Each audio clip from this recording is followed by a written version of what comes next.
पिछले एपिसोड में हम लोगों ने देखा था कि नीमा उस फायर ड्रैगन के सामने आ जाती है और सभी सोल्जर से कहती है कि इसके ऊपर हमला मत करो। और अब एपिसोड 2 में हम लोग देखते हैं वो ड्रैगन और नीमा से कहता है कि ये जगह किसी बच्चे के लिए नहीं है। यह सुनकर नीमा शॉक हो जाती है कि ये ड्रैगन बात कर सकता है। उसे लगने लगता है कि ये कोई ट्रेडिशनल लॉन्ग लिव ड्रैगन है। वो अब उस ड्रैगन से कहने लगती है कि हम लोगों पर हमला मत करो, जिस पर वो ड्रैगन कहता है कि मुझे फोर्सफुली यहाँ पर समन किया गया है और ये मुझ पर हमला करे तो मैं हमला क्यों ना करूं। तो नीमा कहने लगती है कि काफी ज्यादा बुरा लगता है जब कोई लड़ता है तब। मुझे पता है कि तुम्हारी स्किन काफी ज्यादा टफ है, लेकिन अगर तुम्हारे ऊपर किसी पावरफुल वाटर मैजिक से हमला किया तो तुम्हें दर्द होगा। नीमा अब उसे कहने लगती है कि तुम्हारी स्किन काफी ज्यादा प्यारी है, मैं तुम्हें पैट करना चाहती हूँ। ये सुनकर वो ड्रैगन उसे कहता है क्या तुम मुझे छूना चाहती हो, क्या तुम्हें मुझसे डर नहीं लगता है। जिस पर नीमा कहती नहीं। ये सुनकर वो ड्रैगन उसे कहता है कि तुम काफी अजीब लड़की हो। ऐसा बोलकर वो उसके पास आने लगता है। ये देखकर सभी लोगों को लगता है कि वो नीमा के ऊपर हमला कर रहे हैं, इसलिए वो नीमा को बचाने के लिए आते हैं। लेकिन तभी वहीं पर प्रिंस आकर सभी को रोकते हैं। वहीं पर अपनी माँ उस ड्रैगन को पकड़कर पैट करने लगती है। ये सब देखकर प्रिंस और नीमा की फैमिली काफी ज्यादा शौक हो जाते हैं। वहीं अब नीमा मन में कहती है कि मुझे लगा था कि इस ड्रैगन की स्किन काफी ज्यादा गर्म होगी, लेकिन ये काफी ठंडी और स्मूथ है। जिसके बाद वो ड्रैगन उसे कहता है कि जब तुम बड़ी हो जाएगी और तुम्हें मेरी जरूरत पड़ेगी तो मैं तुम्हें अपना मास्टर मानूंगा। ऐसा बोलकर वो वहाँ से जाने लगता है। वो देखकर नीमा दुखी हो जाती है और उसे कहती है कि प्लीज मत जाओ। तो अब वो ड्रैगन उसे कहते हैं ऐसी बात है तो तुम्हें मैं ये देता हूँ।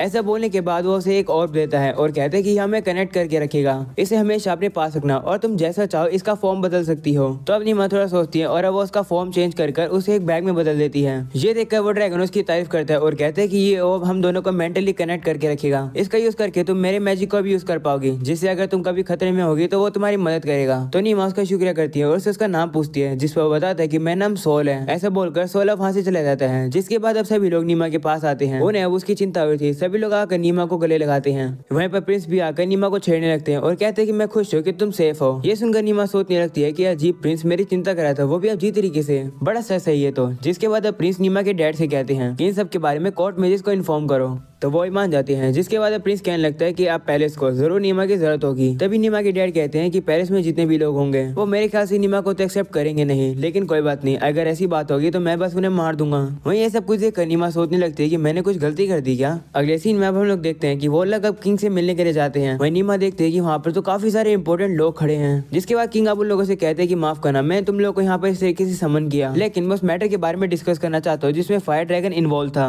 मुझे पता लगा कि उस ड्रैगन ने नीमा के साथ एक पैक्ट बनाया है। क्या ये सच है। ये सुनकर नीमा घबरा जाती है और सोचती है कि कहीं कुछ गलत तो नहीं होने वाला। तो अब नीमा के डैड किंग से कहते हैं कि वो एक फॉर्मल पैक्ट नहीं था। जिस पर किंग कहते हैं हाँ, लेकिन अब तुम्हारी बेटी फायर ड्रैगन की पावर को तो यूज कर पाएगी, है ना।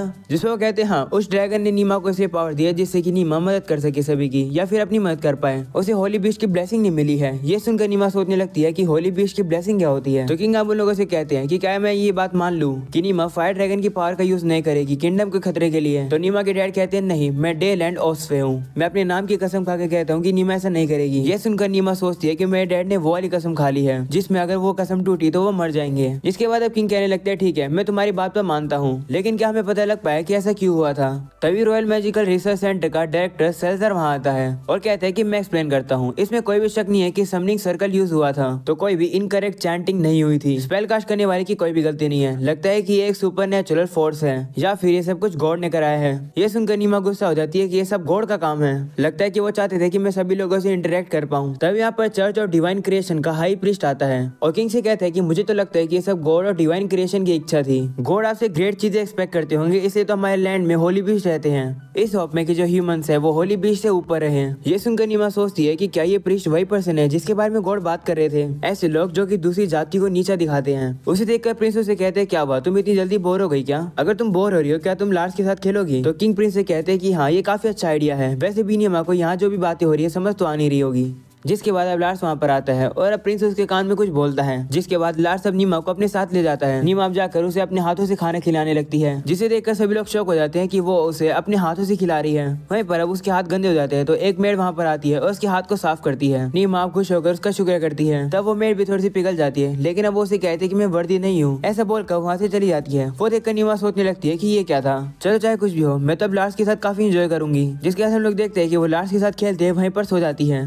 उसे देखकर सभी लोग सोचने लगते हैं कि नीमा स्काई टाइगर के पास काफी आराम से सो रही है, पक्का वो कोई ऑर्डिनरी लड़की नहीं है। अब जबकि फायर ड्रैगन हमारे साइड हो गया तो बैटल के अंदर हमें काफी ज्यादा मदद होगी। हमें जरूर से उसके साथ एक फॉर्मल पैक्ट बनाना चाहिए और नीमा को अपनी सर्वेलेंस के अंदर रखना चाहिए। ये सुनकर नीमा की डैड खुश हो जाते हैं कि नीमा टाइम पर सो गई, नहीं तो वो इन सभी सेल्फिश लोगों की बात सुनकर परेशान हो जाती। आखिर अब हम लोग इस सिचुएशन से बाहर कैसे निकले। तब यहाँ पर minister of internal affair olive vice वहाँ आती है और नीमा के डैड से कहती है कि क्या नीमा सही है, क्योंकि उसके पास कोई भी मैजिकल पावर नहीं है तो क्या वो फिजिकली ओके है। जिस पर वो कहते हैं हाँ नीमा भी ओके है। तभी रॉयल गार्ड के जनरल वहाँ पर आते हैं और कहते हैं हमें नीमा के लिए एक पर्सनल गार्ड को असाइन कर देना चाहिए, क्योंकि उसकी जान खतरे में आ सकती है, तो अगर तुम्हें जरूरत है तो मुझे जरूर बताना। ये सुनकर नीमा के डैड काफी खुश होते हैं कि ये काफी एक अच्छे पर्सन है, वो अब उनका शुक्रिया भी करते हैं। तभी अब वहाँ पर पेश आ जाते हैं और नीमा के डैड से कहते हैं कि चर्च को तुम्हारी बेटी को हैंडल करने दो, क्योंकि वैसे भी हम लोग के पास होली मेडेंस को एजुकेट करने का एक्सपीरियंस है। तो नीमा के डैड कहते हैं कि नीमा को ये सूट नहीं करेगा। वो सोचने लगते हैं कि चर्च सिर्फ होली मेडेंस को पपेट की तरह समझते हैं, जिन्हें जबरदस्ती चर्च में लाया जाता है। तभी प्रीस्ट अब उसे कहने लगते हैं कि अगर तुम नीमा को हमारे हवाले कर दोगे तो मैं प्रॉमिस करता हूँ कि वो एक काफी अच्छी होली मेड बनेगी। तो नीमा के डैड अब उसे कहते हैं माफ करना, लेकिन नीमा को सारे क्रिएचर्स पसंद करते हैं क्योंकि वो काफी इनोसेंट और केयर फ्री है। अगर हम उसे चर्च को दे देंगे तो वो एक डॉल की तरह बन जाएगी और मुझे नहीं लगता कि स्काई टाइगर और होली बीस्ट ऐसा चाहेंगे। ये सुनकर स्काई टाइगर भी अब उस प्रीस्ट की तरफ देखता है तो प्रीस्ट अब थोड़ा सा डर जाता है और अब वो नीमा के डैड से कहता है कि क्या नीमा सही में तुम्हारी बेटी है भी, क्योंकि तुम्हारे बाकी बच्चों को देख लो, वो बिल्कुल भी नीमा की तरह नहीं दिखते हैं और ना ही नीमा तुम लोग की तरह दिखती है। तभी नीमा की मॉम वहाँ पर आती है और उस प्रीस्ट से कहती है कि मेरे हस्बैंड और मैंने कसम खाई है, अगर हम लोग झूठ बोल रहे होंगे तो हम लोग मर जाएंगे, तुम्हें पता तो है ना। और हमने तो कसम वैसे भी वो किंग के सामने खाई थी, क्या तुम किंग के ऊपर शक कर रहे हो। ये सुनकर प्रीस्ट की बोलती बंद हो जाती है और वो कुछ भी नहीं बोल पाता है। जिसके बाद नीमा के डैड बताते हैं कि मेरी वाइफ और बाकी कुछ लोगों की मदद से उन लोग को चुप करा दिया जो कि हमारे खिलाफ थे। अगले सीन में अब हम लोग देखते हैं कि नीमा अब सोकर उठती है और अब उसके डैड उसे बताते हैं कि मीटिंग ओवर हो गई है, कोई भी मुश्किल में नहीं पड़ा, क्योंकि लगता है कि तुम्हारी पावर गॉड की इच्छा है। ये सुनकर नीमा थोड़ी सी खुश हो जाती है कि कोई भी उसे नहीं डांटेगा। तभी वहाँ पर किंग आ जाते हैं और उसे कहते हैं कि अब से तुम्हें जहाँ पर भी पेरिस में जाना हो तुम जा सकती हो, लेकिन कुछ जगहों में तुम्हें बड़ों के साथ जाना होगा। तुम्हें एनिमल पसंद है ना, यहाँ पर काफी सारे एनिमल्स हैं। प्रिंस भी अब वहाँ पर आ जाते हैं और नीमा से कहते हैं हाँ इस जगह पर काफी सारे एनिमल्स हैं जो कि तुम्हें पसंद आएंगे। और अब अगले सीन में हम लोग देखते हैं प्रिंस अब नीमा को अपने साथ ले आते हैं। वहाँ पर एक बंदा आता है जिसका नाम ग्वेनफील्ड होता है, जो कि रॉयल गार्ड का 2nd ब्रिगेड है। नीमा उसे देखकर कहती है कि ये तो काफी खूबसूरत है। वो उसे कहती है कि मैंने पहले आपको राजा वाले रूम में देखा था। जिसके बाद प्रिंस अब नीमा को बताते हैं कि अगर तुम्हें पेरिस में कभी भी कुछ हो जाए तो तुम ग्वेन की मदद ले सकती हो, जिस पर नीमा मान जाती है। और अब प्रिंस ग्वेन से कहते हैं कि मैं चाहता हूँ कि तुम नीमा को ड्रैगन स्टेबल में ले जाओ। ये सुनकर ग्वेन शॉक हो जाता है, जिसके बाद वो नीमा को अपने साथ ले जाने लगता है। वह सोचने लगता है कि आखिरकार मुझे ये क्यों करना पड़ रहा है, क्योंकि वहाँ पर तो वो है।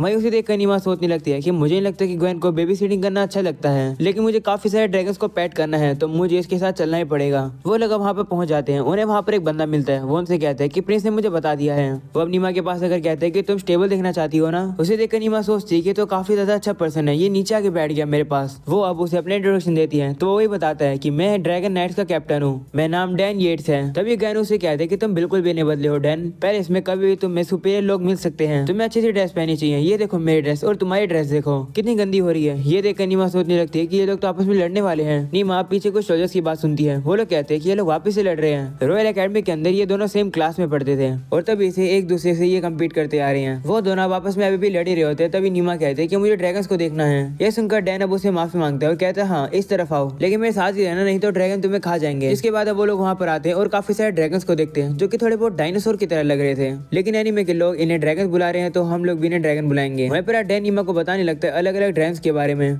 वो उसे बताता है कि ये जगह काफी ज्यादा बड़ी है, इसे मैजिक से मैनेज किया जाता है, इसे डेजर्ट गर्म है और फॉरेस्ट ठंडे हैं और ये अपने ट्रू नेम के साथ बाउंड है, इसे ये लोग यहाँ से भाग भी नहीं सकते हैं। नीमा इतने सारे ड्रैगन्स को देखकर काफी खुश हो रही होती है और कहती है कि डैन को भी ये ड्रैगन्स काफी ज्यादा पसंद होंगे, काश मैंने पैट कर पाती, लेकिन डैन मना कर देगा। वो प्रे करने लगती है कि वो इनको पैट कर सके। तभी अचानक से वो जो और होता है वो चमकने लगता है। इसकी वजह से अब काफी सारे ड्रैगन्स अब उन्हीं की तरफ आने लगते हैं, जिसे देखकर डैन डर जाता है और अब वो नीमा को वहाँ से ले जाने लगता है। लेकिन तभी उनके सामने भी एक और ड्रैगन आ जाता है। ये देखकर सोल्जर डर जाते हैं और अब उस ड्रैगन के ऊपर हमला करने के लिए आने वाले होते हैं। लेकिन तभी नीमा उस ड्रैगन के पास आती है और कहती है तो तुम्हारा नाम गीजल है, मेरा नाम नीमा है और मेरे पास सोल की ऑर्ब है, क्या मैं तुम्हें पैट कर सकती हूँ। तो ड्रैगन भी मान जाता है और अब नीमा उसे पैट करती है। ये देखकर सभी लोग काफी ज्यादा शौक हो जाते हैं। वहीं पर नीमा डैन से कहती है कि मैं इनके साथ खेल सकती हूँ, जिस पर डैन अब मान जाता है। तो नीमा गीजल के ऊपर बैठ जाती है और अब वो उसे उड़ाकर ले जाता है, जिसे देखकर डैन और ग्वेन तो काफी ज्यादा शौक रहते हैं। वहीं पर नीमा को भी उड़ते हुए काफी ज्यादा मजा आ रहा होता है। गीजल अब नीमा से कहता है कि मैं तुम्हारे अंदर फायर ड्रैगन की प्रेजेंस को फील कर पा रहा रहा हूँ, लेकिन तुमने उसके साथ पैक्ट बनाया है नहीं? तो नीमा कहती नहीं, शायद नहीं बनाया। थोड़ी देर पहले इस हॉल में से मैंने सोल की आवाज सुनी। उसने कहा कि अगर मेरे पास ये और है तो मैं सारे ड्रैगन से बात कर सकती हूँ। तो गीजल कहते हैं हाँ, हमारा झुंड आपको ड्रैगन मेडन की तरह वेलकम करेगा। जिसके बाद अब गीजल नीमा को अपने झुंड के पास ले आता है। वहाँ पर नीमा काफी ज्यादा एंजॉय करती है। वो उनके ऊपर बैठकर पानी में भी खेलकर एंजॉय कर रही होती है। वहीं दूसरी तरफ डैन ग्वेन को बताता है कि नीमा ने जिस ड्रैगन का नाम गैस कर लिया उसका नाम गीजल है और वो झुंड का लीडर है। वो काफी ज्यादा घमंडी है, वो किसी को भी अपनी कमर पे नहीं बैठने देता है। तुम्हें समझ नहीं आ रहा है कि वो आखिरकार नीमा के साथ इतना शांत कैसे था। तो ग्वेन अब उसे कहता है कि क्या तुमने फायर ड्रैगन के बारे में सुना? तो डैन कहते हैं हाँ, एकेडमी में वो एग्जाम के दिन समन हो गया था। मैंने नॉर्दर्न माउंटेन में उसे जाते हुए देखा। काश मैं एकेडमी में वहाँ पर होता उसे देखने के लिए। और मैंने एक अफवाह सुनी है कि एक लड़की है जिसने फायर ड्रैगन के साथ पैक्ट बनाया है। एक सेकंड रुको, नीमा किसी ऑर्ब के बारे में बता रही थी पहले। वो अब कहते हैं कि वो ऑर्ब एक लेजेंडरी मैजिकल आइटम है जो कि अलाउ करता है तुम्हें ड्रैगन से कम्युनिकेट करने के लिए। उस ऑर्ब को तो एक सिर्फ प्राइमोर्डियल ड्रैगन ही बना सकता है। तो गैन उसे कहते हैं हाँ, नीमा को फायर ड्रैगन का मास्टर बुलाया जा रहा है, लेकिन उन्होंने कोई पैक्ट तक नहीं बनाया है। डैनी सुनकर हैरान होता है कि एक छोटी सी लड़की ऐसा कैसे कर सकती है। गैन को भी इस बात पर बिलीव नहीं होता है। वहीं पर अब हम लोग नीमा को देखते हैं जो कि स्काई टाइगर के ऊपर बैठ कर आ रही होती है। उसे देखकर ग्वेन और डैन हैरान होते हैं और कहते हैं कि लार्स यहाँ क्या कर रहे हैं। तो नीमा बताती है कि लार्स मुझे वापस लेने आया है। जिसके बाद अब वो लोग देखते हैं कि नीमा ने तो और भी काफी सारे ड्रैगन्स को अपना दोस्त बना लिया है। तभी नीमा कहते हैं कि मुझे काफी ज्यादा मजा आया, मैंने सभी ड्रैगन्स को काफी बार पैट किया। ये सुनकर डैन शॉक हो जाता है और कहता है कि आखिरकार नीमा है कौन। और अब इसी के साथ हो जाता है ये एपिसोड यहीं पर खत्म। पसंद है तो लाइक कर देना, चैनल पर नहीं हो तो सब्सक्राइब कर देना। मिलते हैं अगले एपिसोड में, तब तक के लिए बाय बाय।